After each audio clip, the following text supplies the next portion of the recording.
Agora exatamente 9 horas, 9 minutos aqui nos estúdios da Folha FM e a gente começa a Viver Bem. Viver Bem.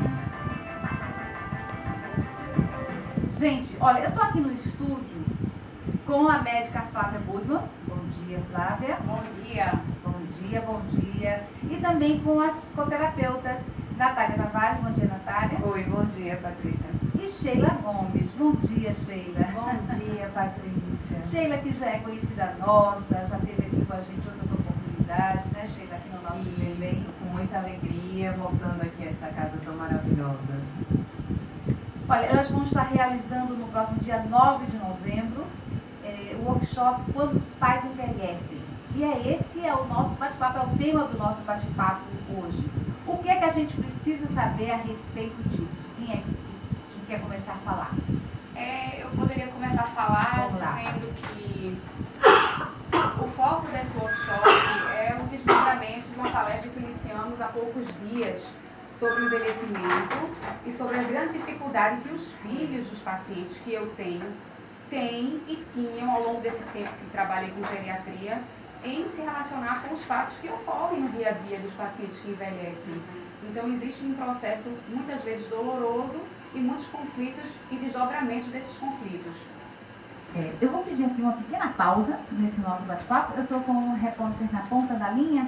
Vamos saber da notícia com o Jorge Neto. Oi, Jorge. Bom dia, Jorge. Bom dia, Patrícia. Bom dia aos ouvintes da Folha FM. Os portões só abrem às 11 horas, aqui no horário pernambucano, e fecham ao meio-dia para o primeiro dia de provas do Enem. Mas aqui na Universidade Católica de Pernambuco, onde serão também realizadas as provas, tem gente que já chegou para não arriscar. Como é o caso do Severino, que veio de Camaragibe, né? Com certeza, eu venho fazer o Enem aqui. E eu quero, assim, pelo menos, né? Saber como vai ser, como vai sair, qual é a prova, há pouco eu vou pegar a prova, porque a gente não sabe ainda. E quero também ver qual é o tema, né? Que vai ser A redação, né? Com certeza.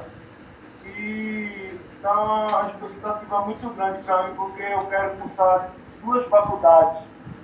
E quero também tirar uma nota boa esse ano, porque ano passado eu não fiz o Enem, mas esse ano eu quero pelo menos tirar uma nota boa, porque ano passado eu não fiz o Enem. E aí, quais são os cursos? Você falou dois. Eu quero fazer direito, Que ele tire uma nota boa que consiga fazer realmente os cursos que ele está desejando. Aqui em Pernambuco, Patrícia, 371.615 estudantes estão fazendo o Enem. As provas serão aplicadas no dia de hoje, são de redação, linguagem, código de suas tecnologias e ciências humanas e suas tecnologias. Patrícia, é com você. Obrigada, Jorge, pela sua participação. Cada vez mais integrados, cada vez mais maristas. Você acompanhando aqui as informações, tudo sobre o Enem hoje, hein? Atenção, fera, para não perder a hora, hein? 11 horas, os portões já estão abertos. Eu espero que vocês já estejam por lá. Atenção, vamos se acalmar um pouquinho, respirar profundamente, né? E que corra tudo bem. Mas vamos lá, vamos voltar. A doutora estava falando, Flávia, exatamente sobre... É difícil para a gente acompanhar esse envelhecer? É muito difícil. E, na minha opinião, em relação à parte psicológica, esses filhos de pacientes, eles sofrem vários momentos. Uhum. E um momento bem importante, eu acho que é o momento da negação, que é quando o filho não quer ver que o pai envelheceu. E eu explico e eu entendo isso como que os nossos pais sempre nos salvaram, né? Então, quando a gente passa uma dificuldade, diz, mamãe vai lhe buscar. Isso. Ela vai lhe salvar sempre. Até se você fizer algo errado e a situação for difícil, ela vai lhe salvar. Quando essa mãe estiver frágil e não tiver mais a capacidade de correr para lhe salvar, você já está ameaçado de não ter essa salvação contínua, nessa segurança. Uhum. Então é comum até não enxergar. Não, mas você não está velha, não. Deixa disso, mamãe. Quando a mãe diz, meu filho, eu já estou ficando assim. Ele, não está não. Exato. Isso aí é só um pontinho doloroso, que eu falo da parte emocional, de ver desse sofrimento que tem. E várias outras situações, né? Quando eles começam a não somente envelhecer, a terem problemas de saúde. Isso. Natália? Eu vou complementar, inclusive, o que o Fábio muito bem colocou, dizendo o seguinte, é difícil os filhos passarem da condição de cuidados para cuidadores. É muito, muito triste saber que os pais estão envelhecendo. Ninguém prepara a gente para o envelhecimento dos nossos pais. Nós nascemos filhos e queremos permanecer filhos a vida toda.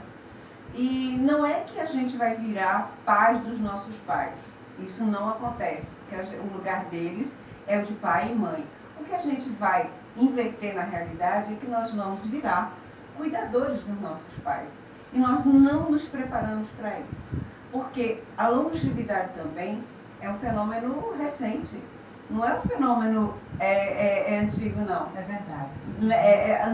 Até a década de 70, 60, a média expectativa de vida era 60 anos. Nós estamos agora com uma expectativa de vida de 80. E a previsão do IBGE para 2060 é que nós chegamos a 90. Isso quando o IBGE imagina que é 90, a gente vai ultrapassar 100 com muita facilidade.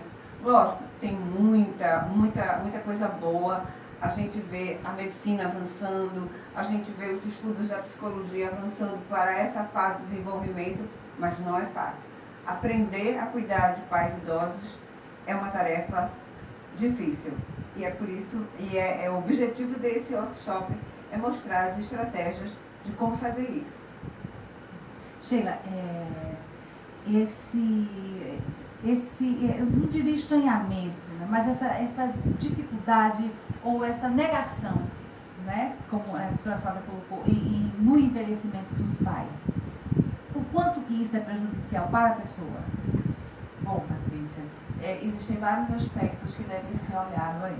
Então, assim, primeiro a negação é porque, como o Flávio muito bem colocou, nós não fomos ensinados a cuidar dos nossos pais. Né? Os nossos pais são nossos heróis, então são eles que cuidam da gente.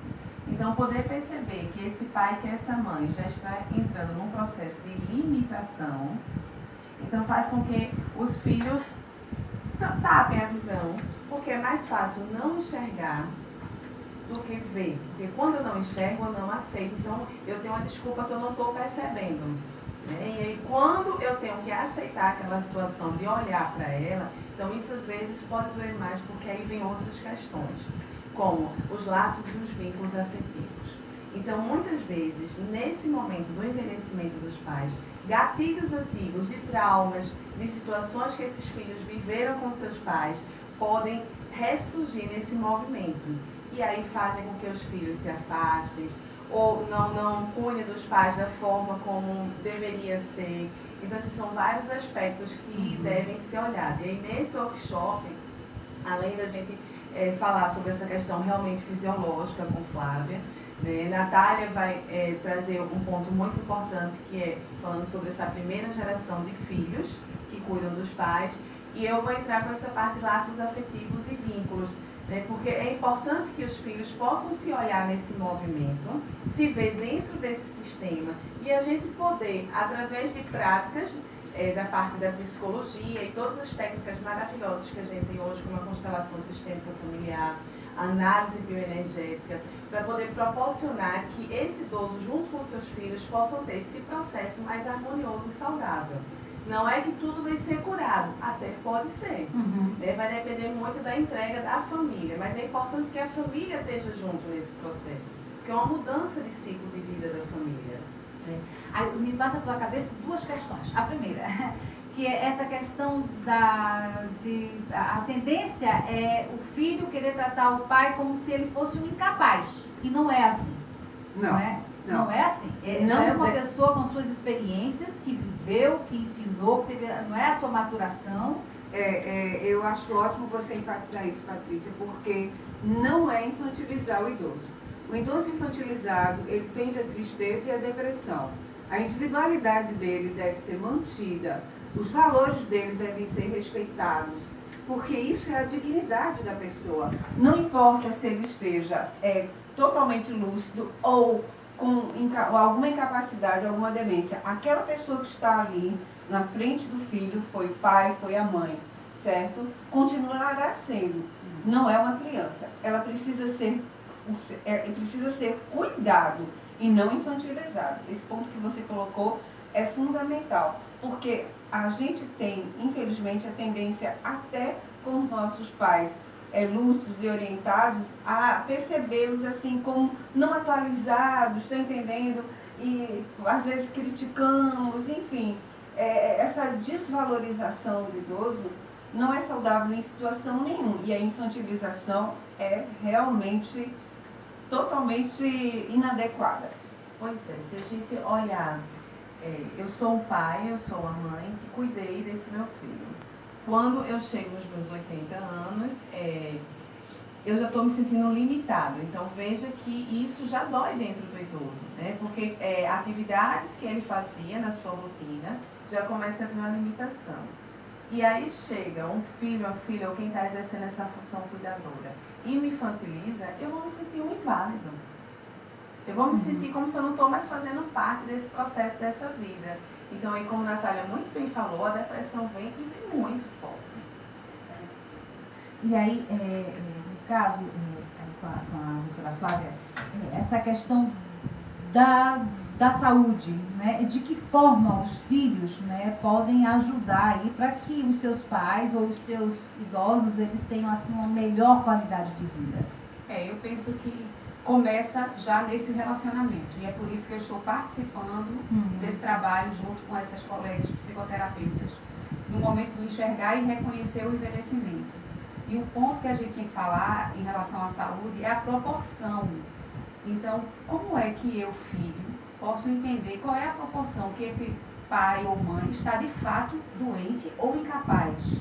Então, às vezes, eu não falo sobre a infantilização, mas eu falo sobre a perda de autonomia. Às vezes, esse paciente ele ainda tem condições de realizar atividades e tomar decisões, mas o filho passa na frente e toma decisão. E eu não falo isso de forma negativa, eu vou explicar novamente o que é que passou-se na cabeça desse filho. Então, no começo, ele teve a negação, meu pai não está doente. Depois, ele teve uma aceitação e teve o quê? O medo de perder. E o medo não trabalhado nessa questão psicológica, e os pais estão todos os dias um pouco piores, porque eu fiquei um pouco, ou não digo piores, mas um pouco mais próximo a morrer. Cada dia é um dia mais próximo a morrer. Então, esse filho, se ele não tiver trabalhado psicologicamente, ele vai desenvolver um desespero e vai cuidar do pai de forma desproporcional. E quando eu cito essa perda de autonomia ou infelicidade, depressão que vai chegar no idoso, é o exemplo bem fácil que eu vou dizer aqui, que é o filho que resolveu assumir que o pai está doente e cuida dele. Então, ele faz o filho sombra. Então, um momento social de uma festa, onde há bolos, doces, o pai diabético, que seria o caso doença que nós estamos falando, pergunta sobre a doença, ele se aproxima do bolo. E esse filho vai na sombra dele em direção a essa mesa. Nessa mesa, ao redor dela, há vários outros amigos, às vezes mais íntimos, às vezes não íntimos, que estão todos lá. E esse filho grita: pai, tira a mão do bolo, não pegue. Você não pode. E aí esse pai, não demente, olha para o filho e se vê desmoralizado nessa sociedade. Levando em consideração que esse pai teve uma educação tradicional do tempo dele, ele não briga com o filho de imediato. Então ele já sofre na festa. E deixa para brigar com o filho depois, para não fazer uma falta de educação diante dos outros. E existe então, os outros olham para ele, ele tá velhinho, né? Ele tá sem poder, não pode tomar decisão, olha só, o filho fica junto. Então começou aí o processo de doença. E para se manter um idoso saudável, eu tenho que ter filhos saudáveis. E essa é a razão do workshop. É isso aí. E era a outra questão, né, que eu ia abordar com vocês. Na verdade, o trabalho tem que ser feito com o filho, né? Com certeza. O cuidador, né? Com certeza. E o processo de finitude dos pais assusta muito os filhos, certo? É como a Flávia colocou, todo dia nós, pessoas mais velhas, porque eu me incluo nessa faixa, estamos mais próximos da nossa finitude. E um filho que não trabalha isso vai sofrer por antecipação. A doença significa o quê? A velhice já significa um pé na finitude. A doença significa o quê? Que isso está acelerado. Que se adoeceu, pode morrer. E não é esse o caso. Não é esse o caso. A reversão de doenças graves hoje está muito maior do que antigamente. As chances de nós vivermos muito e das doenças serem contidas e estabilizadas é muito grande.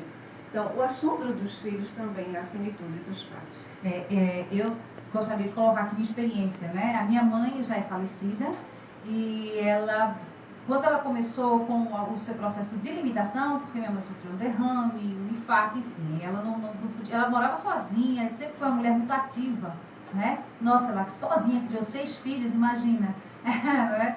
Trabalhando, então, uma mulher muito ativa, muito independente, muito dona da vida, porque a vida a colocou nesse lugar, né? E aí, quando ela começou com esse processo de ficar com as suas limitações naturais, né? Para mim foi difícil, porque eu nossa, minha mãe doente, não que nada, é a história da negação, não é? Como é que a gente vê aquela pessoa tão forte, né? E já com as suas limitações. E uma dificuldade grande que eu tinha com minha mãe era exatamente essa história da alimentação, né? Porque ela não podia comer sal, ela não podia comer gordura, mas ela não queria saber disso, exato, né? E hoje eu penso assim, eu digo, olha, se eu tivesse hoje uma outra visão, esse processo teria sido mais tranquilo, como a minha mãe, como um pouquinho, né? E se tivesse me preparado, né? Então, por isso a importância, né? Pois é, Da preparação do filho para isso. É muito importante porque, assim, nós somos educados a sermos filhos cuidados. Uhum. Então, essa dificuldade do filho de ter esse fim do cuidado com os pais nesse processo de finitude, de envelhecimento, é algo que não nos foi ensinado dentro da escola, as famílias não falam, né? Então, é como se fosse um tabu que não deve ser falado. E se fala de doença, se fala de morte, então não pode falar de jeito nenhum. Então, quando você falou da sua experiência com sua mãe e que se você tivesse... se isso fosse hoje, você iria permitir mais algumas coisas, acho que exatamente esse o caminho, é a gente poder permitir aos nossos pais que eles continuem nesse mesmo movimento. A medicina hoje está muito avançada, né? As medicações, o cuidado, nós temos hoje uma gama de médicos muito cuidadosos com esses idosos, né? Como a doutora Flávia, que é uma médica muito humanista. Ela tem uma visão psicossoma, né, do paciente, da família, e tem esse amor do cuidar e permite com que ele realmente viva a vida, agora com moderação. Como é não só para o idoso, né, para todos, viver a vida com moderação. Eu gostaria de mostrar a solução do problema da mesa. Sim, Com relação à parte médica. Então, a solução do problema seria o paciente diabético, mesmo sendo ele que não usa insulina, que toma só comprimido e faz dieta, que quis sair de sua dieta, ele poderia, no dia de uma festa, comer sim um bolo e esse filho cuidador, ou quem estivesse lá que cuide dele, que providenciasse insulina numa dose extraordinária. Então, proporcional à quantidade de doce que ele comeu, se assim a sua glicemia subisse, ele medisse, aferisse no seu dedinho e pudesse ter tido esse seu momento de festa bem alegre. Então, existe método de participar da vida através da medicina moderna. Exato. E cada vez mais acentuando essa questão, né, da gente aprender a lidar com isso, né, da melhor forma possível, para que os nossos idosos não se sintam fragilizados, mas porque naturalmente você sente, né? E fazer com que isso seja tranquilo e para todos, né? Para quem está, o idoso e para quem cuida, porque fica a pressão da família também, tem isso, né? Tem, muito. Não é? Aqueles outros irmãos ficam em cima, e aí, mamãe, como é que tá papai? Como é, não é? O cuidador oficial, o cuidador familiar, que é o principal cuidador, não tem uma vida fácil. Não tem uma vida fácil, nem pelos aspectos do cuidado, nem pelos aspectos emocionais. A função de cuidar realmente de uma pessoa idosa demanda muito aprendizado, muito aprendizado. E se esse idoso tem alguma incapacitação, aí sim que a gente precisa aprender mais.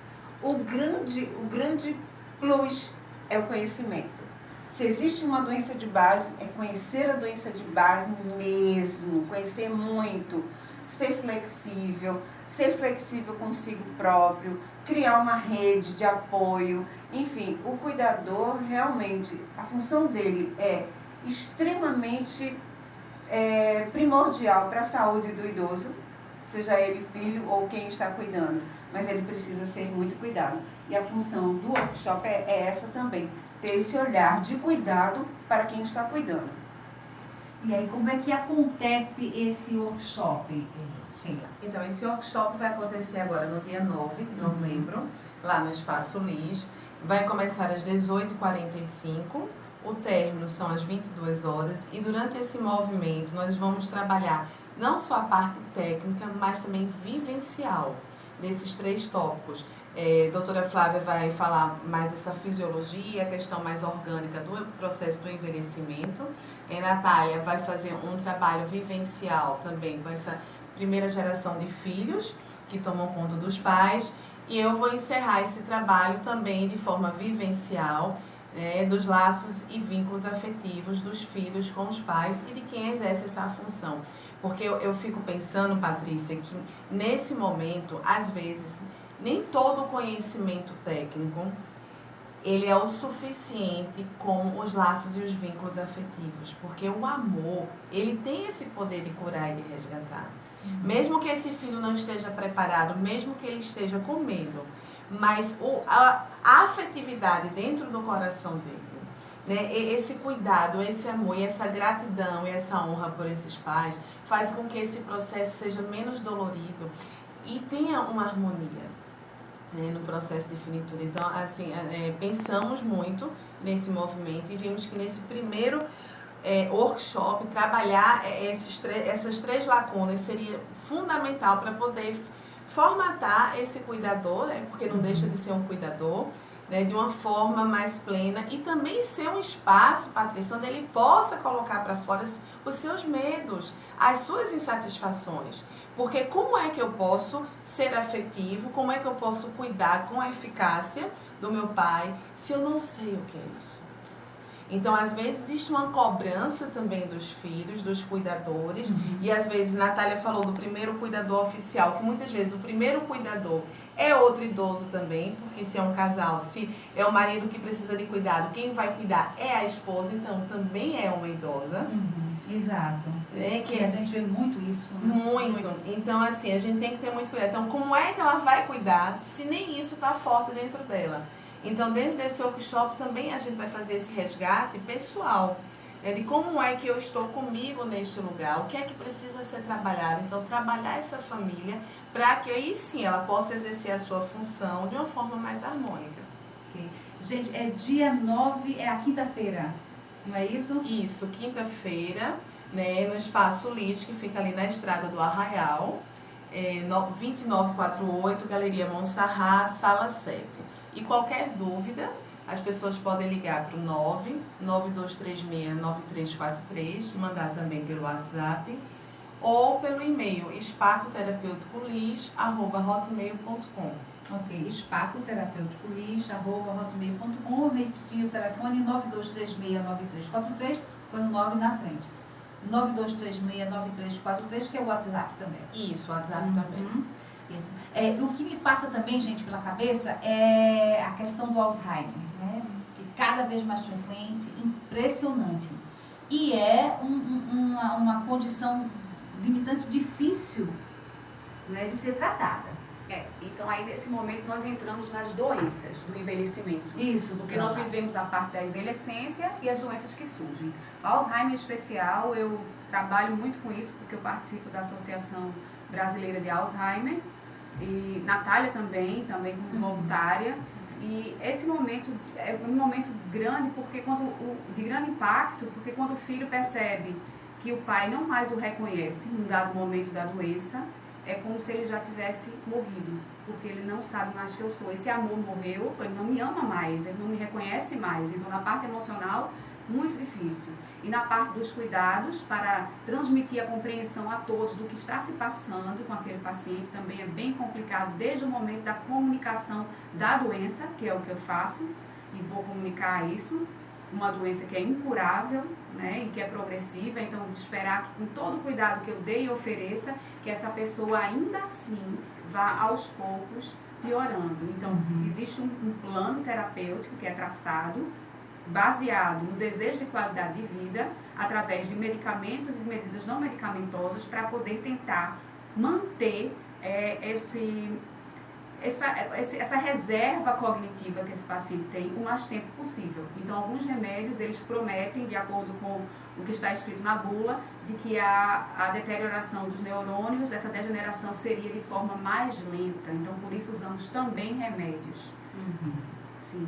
E aí, exercícios os mais variados possíveis para cognitivos, estimular. Então, exercícios cognitivos, exercícios aeróbicos também, porque a circulação e a parte vascular cada vez mais está envolvida com a parte de Alzheimer. Nós temos diversos tipos de demência, a gente costuma diferenciar Alzheimer, demência vascular e outros subtipos de demência, mas foi entendido que o componente vascular está junto do componente Alzheimer também. Porque com o envelhecimento, a degeneração e o envelhecimento dos vasos sanguíneos, eles estão aí. Então, antigamente, ele está caduco, ele está esclerosado. Esclerose é um endurecimento dos vasos, por exemplo, a arteriosclerose. Ele não tem mais aquela flexibilidade, aquela encanação, aquele cano que ficou calcificado e duro, que se parte fácil. Isso tem a ver com isso. E as oscilações dos pacientes com demência em relação... Hoje, mamãe está ótima, agora ela não está tão ótima. Por que ela hoje está e amanhã não está? Não foi Alzheimer de um dia para outro, tá? Então, quando oscila muito num dia, no outro dia está melhor. Então, geralmente, esse idoso bebeu pouco líquido, então o volume no sangue para a circulação fluir de uma forma melhor está diminuído. Então, esse sangue mais viscoso faz ele ter momentos de pior oxigenação cerebral e aí momentos de ausência ou de totalmente fora do tempo, e que no outro dia bebeu mais um litro de água, já está melhor. Como é isso? Que milagre foi isso?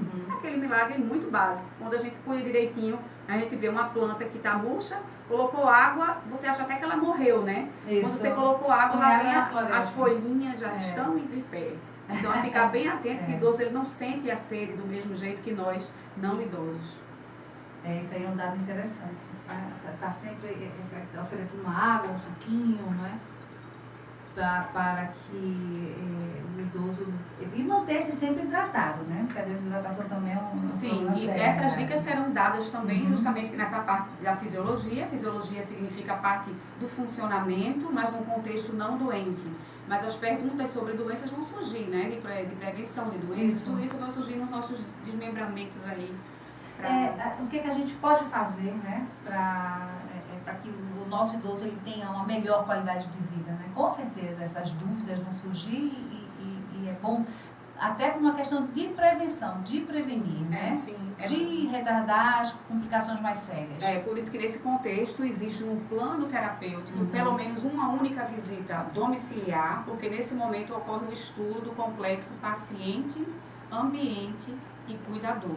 E ali nós recebemos várias informações e podemos corrigir. Então, a queda, tem tapete, eu estava ali, eu tirei o tapete. É diferente de no consultório eu perguntar, há tapetes? Porque ainda assim alguém pode tinha um tapete, não reconhecer nem como um tapete, esquecer disso. Eu posso enxergar um banheiro, entrar na casa do paciente, ver o banheiro do paciente, tem muita informação ali naquele ambiente, se há incontinência urinária, se há demência, se ele urinou em lugar não adequado, também já é uma dica de problema cognitivo. Eu posso ver o cuidador, se esse cuidador tem perfil de cuidar e quando não, acionar psicoterapeutas que pudessem também conversar com um cuidador, que não precisava ser cuidador filho, cuidador contratado. Ele não pode ser apenas um contratado, ele tem que ter um perfil. E esse cuidador não bem adaptado naquela família vai trazer problema para a família e para o paciente. Então, isso aí, se a gente quisesse comparar das diversas classes sociais do Brasil, não existiam babás que cuidavam dos filhos, aí os cuidadores seriam as babás dos idosos, e esses contratantes que contratam esses profissionais, eles ficam refém de babás. Lembra daquela coisa que você está refém do babá, eu estou refém do cuidador, porque como é que eu vou dispensar esse cuidador se eu não tenho outro? E também... Se eu não tenho tempo para ficar. E se eu não tenho tempo para cuidar e se ele não é qualificado. Então, qualificado às vezes de um curso sim, que existem vários cursos muito bons, depois eu posso citar outro dia alguns muito bons cursos de cuidadores, mas essa análise também psicológica para ver se está bem, se pode. Então, eu indico, eu peço, realmente eu ligo para a Natália ou para a Sheila, será que vocês poderiam ir na casa da pessoa? Não, mas espera aí, eu sou psicólogo, o paciente nem vai falar comigo, ele é demente e não fala mais. Sim, mas eu quero estudar justamente isso, este complexo, por favor, gostaria que todo mundo entendesse isso. E só para completar, esse cuidado que o Flávio está falando, a gente vai, a gente analisa, a gente conversa, a gente, inclusive, eu e Sheila, nós preparamos cuidadores, certo? Que maravilha, saber. Mas nada disso é garantia. Porque na hora que o cuidador está lá, ele é influenciado pelo ato de cuidar. É ali realmente que a gente tem que fazer análise. É no dia a dia. Porque você preparar um cuidador e mandá-lo para a família é uma coisa. E você ir lá e analisar a atividade desse cuidador durante suas tarefas é outra completamente diferente. Então, esse cuidado é imprescindível. Não, e uma outra coisa, você pode ter um cuidador, é necessário ter um cuidador, sim, mas não esquecer que a família é que tem que estar, não é, ali à frente. São os vínculos, né, que Sheila muito bem colocou. E aí acontece muito, e a gente já passou por isso, de famílias que querem que os cuidadores sejam capacitados, mas com o intuito de poder deixar o idoso só com o cuidador. E aí para que esses cuidadores assumam também esse lugar. E aí esse cuidador, muitas vezes, alguns aceitam esse processo, né? Enxergam como um trabalho mais complexo, mas aceitam, e outros não. E aí começam os conflitos, porque aí essa lacuna acaba dando muitos conflitos. E aí quando a gente percebe, quando Flávia falou que é importante ir lá, porque às vezes esses conflitos não vêm para o consultório. Está muito bem escondido dentro de casa. Então, essa ida ao domicílio do paciente é muito importante, porque com esse olhar que nós temos, a gente consegue perceber a sutileza, porque é tudo muito sutil. É numa fala, é no olhar, na forma como é tratado. Nós temos um caso de uma paciente, que é uma paciente quase centenária, que quando nós começamos lá, ela dizia todo dia, eu quero morrer. Eu não sei o que é que eu estou fazendo aqui. E hoje ela quer passear. Ai, que maravilha. Ai, que coisa boa. Então, tudo pode acontecer nesse movimento. O processo da psicoterapia alinhado junto com o processo da medicina, ela vem para dar esse apoio, né? Essa sustentação do ego, vem para dar um novo direcionamento, porque curar não se cura. Esse processo de envelhecimento não existe cura, porque faz parte da lei da vida. É uma biologia. Mas esse movimento que nós fazemos com os nossos pacientes vai proporcionar a ele um envelhecimento com qualidade. Eu estou envelhecendo, eu estou indo, mas eu estou bem. Isso que é o mais importante. E eu queria reforçar muito o que você falou sobre o papel da família em relação e o que Sheila colocou. Depositar todo o cuidado na mão do cuidador e a família se colocar um pouco na retaguarda, porque lógico, cada um tem sua vida, tem seus movimentos, sua própria família, tudo mais.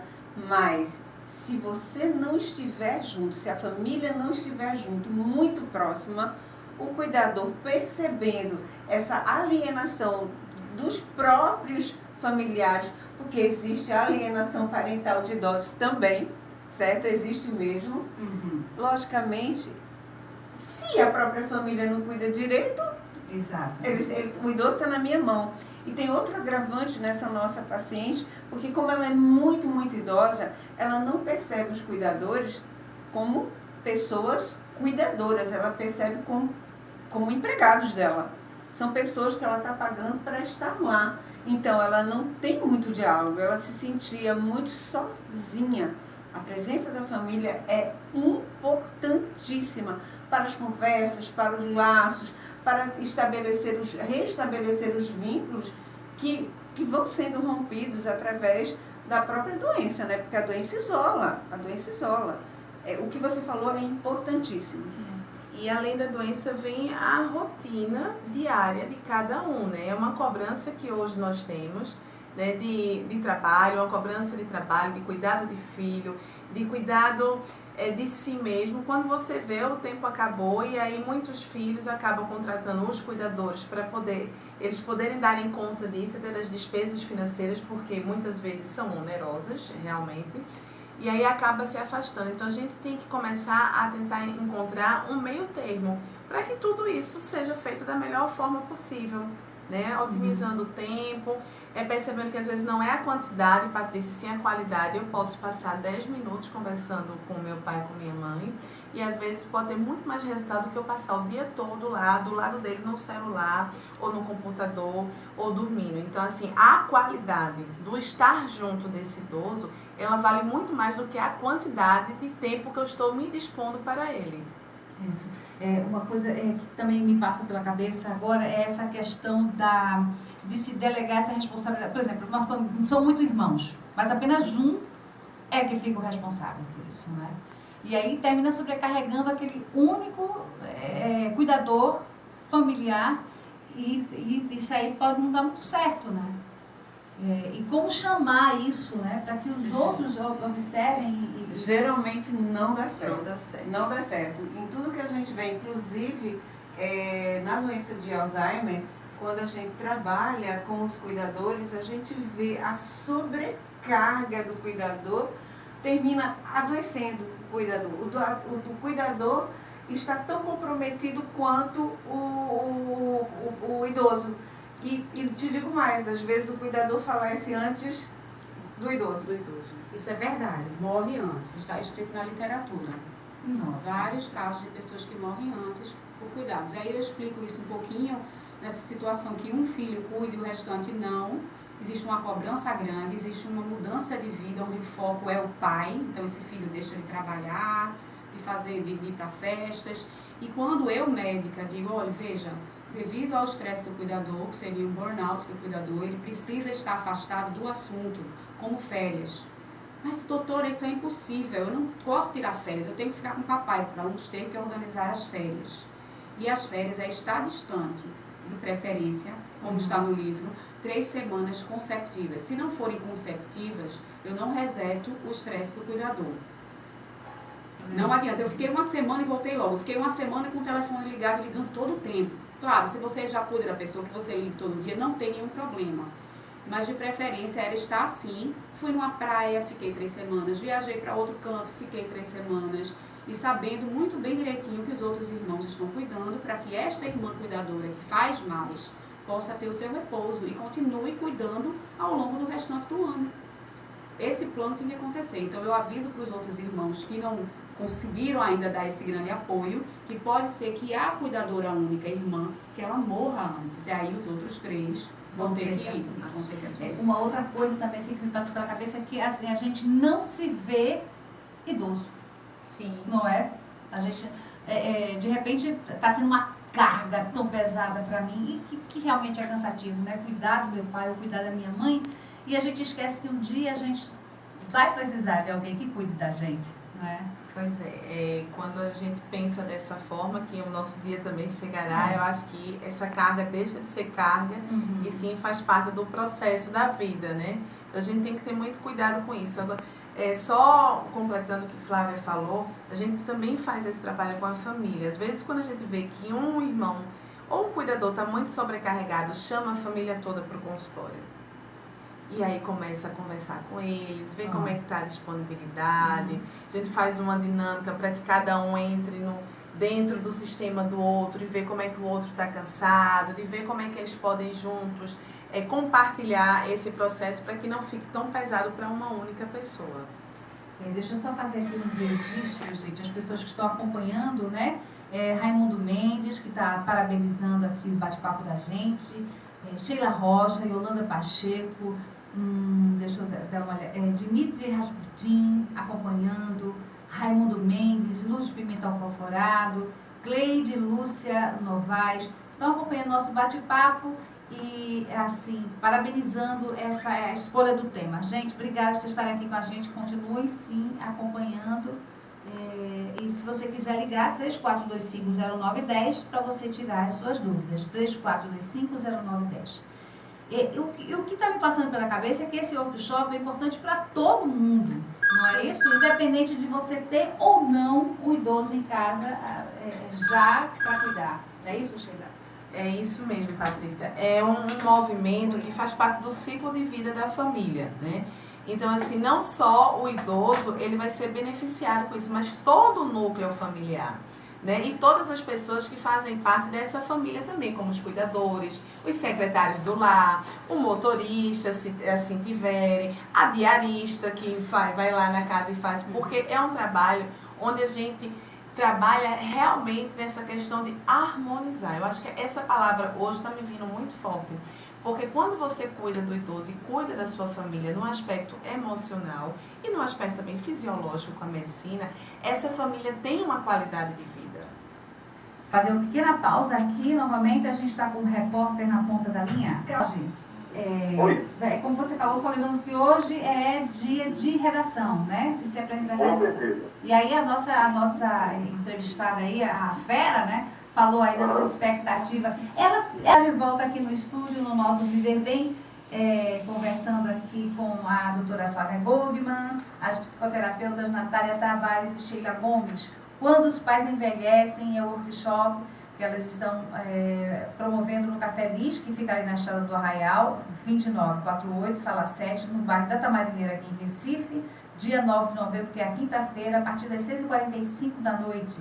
Telefone para maiores informações é o 9236-9343, que é o WhatsApp, você põe o 9 na frente, 9236-9343, spacoterapêuticolis@hotmail.com.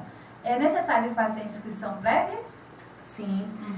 As pessoas que estiverem interessadas em participar desse workshop, entrem em contato, nós enviamos um formulário de inscrição e tudo que é necessário para efetivar essa inscrição. E estamos pedindo para que essa inscrição seja efetivada no máximo até o dia 6, porque tem todo o material didático que eles vão receber, toda a preparação que a gente vai fazer. Então é importante que até o dia 6 as pessoas que estejam com a disponibilidade de participar desse workshop nos enviem o formulário de inscrição. Que esse formulário de inscrição pode ser recebido através do WhatsApp, né, no 992369343 ou pelo e-mail, spacoterapêuticolis@hotmail.com. Então, eu quero agradecer a vocês a presença aqui hoje, nesse domingo pela manhã. E eu tenho certeza que esse é o primeiro de muitos, porque isso aí é um assunto interessantíssimo. Isso. E várias pessoas interessadas nesse assunto, com certeza, vocês rapidinho vão ter essas inscrições, essas vagas totalmente tomadas. E lembrando que quarta-feira elas estão aqui novamente, esse trio maravilhoso, conversando com o J. Batista sobre o assunto quando os pais envelhecem. Obrigada, Patrícia, foi um prazer estar aqui e esperamos que todos os ouvintes tenham realmente se abastecido do que a gente pôde ofertar hoje e contamos com a presença de todos no workshop no dia 9. Muito obrigada e até lá. Eu agradeço também, né? Foi muito importante estar por aqui. Você brilhante na sua condição, parabéns. A sua experiência também foi muito legal, me enriqueceu bastante esse bate-papo. Então eu agradeço e agora todo mundo lá no Lis. E a gente continua aqui com música. Júnior da Paz, Mãos, a música de Netinho.